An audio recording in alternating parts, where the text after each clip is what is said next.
ये ओत कुतूर यानी महंगे फैशनेबल कपड़े बहुत अनोखे हैं। हाथ की इस कारीगरी में कई घंटे लगते हैं। इन्हें बनाया गया है बेकार की चीजों से और दिमाग है डिजाइनर केविन का। ये मेरे मूल्यों की अभिव्यक्ति है। ये कपड़े किसी और तरीके से नहीं बन सकते। केविन को 1992 में हांगकांग की एक यात्रा के बाद बेकार सामान से फैशनेबल चीजें बनाने का आइडिया आया। डियोर के जॉन गलियानो और जीवांची के रिकार्डो तिची के साथ काम करते हुए मुझ में फैशन का जुनून जगा। उन्होंने मोतियों से जो बनाया वो तब सबसे खूबसूरत चीजें थीं, और जब मैं हांगकांग गया तब देखा कि बीड्स को बेकार समझा जा रहा है, ऐसा कचरा जिसे फेंक दिया जाएगा। तो मैंने सोचा कि लिनन और पुराने कपड़ों के अलावा और भी बहुत कुछ रिसाइकल कर सकता हूँ। आज हम एक ऐसे समाज में रहते हैं जो हर चीज फेंक देता है। लेकिन क्या लोग रिसाइकिल की गई चीजों से बने फैशनेबल और महंगे कपड़े खरीदने के लिए बड़ी रकम खर्च करने को तैयार हैं?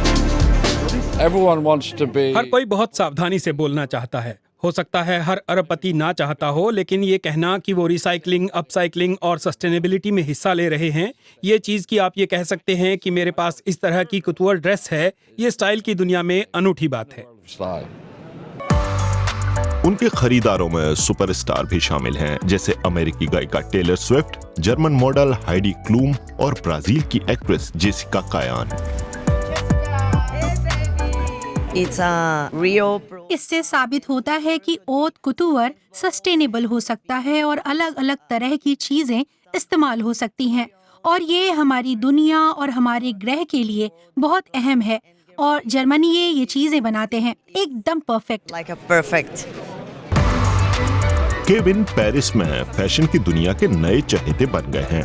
हाल ही में उन्हें पेरिस ओलंपिक्स के समापन समारोह के लिए 120 पोशाक बनाने का काम दिया गया।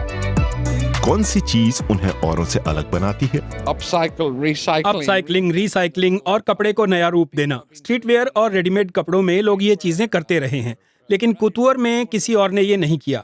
ये चीज उन्हें खास बनाती है। इसके अलावा बहुत समय से कोई स्विस फैशन डिजाइनर नहीं था। इस प्रोजेक्ट में बहुत हद तक उन्होंने अपना ही पैसा लगाया है। उनके पास कोई बड़ी टीम नहीं है, उनके पास पिता की दौलत नहीं है।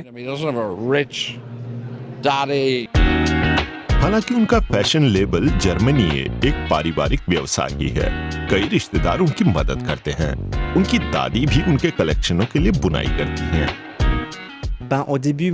शुरू में ही मैंने अपने माता पिता से कह दिया था कि जब भी मैं अपना लेबल लाऊंगा तो उन्हें साथ लेकर ही ऐसा करूंगा, क्योंकि ये बड़ा कदम है। और फिर मेरी दादी ने भी मेरे साथ आने का फैसला किया। केविन के पहले शो के लिए उनकी दादी ने भी बुनाई की। उनके अनूठे डिजाइनों को बहुत सराहा गया। उनकी हर बात निराली है। उनका तौर तरीका, उनकी बनाई चीजें, इस्तेमाल किया हुआ कपड़ा। बेकार समझी जाने वाली चीजों से बना उम्दा फैशन, सुंदर, सस्टेनेबल और कामयाब भी।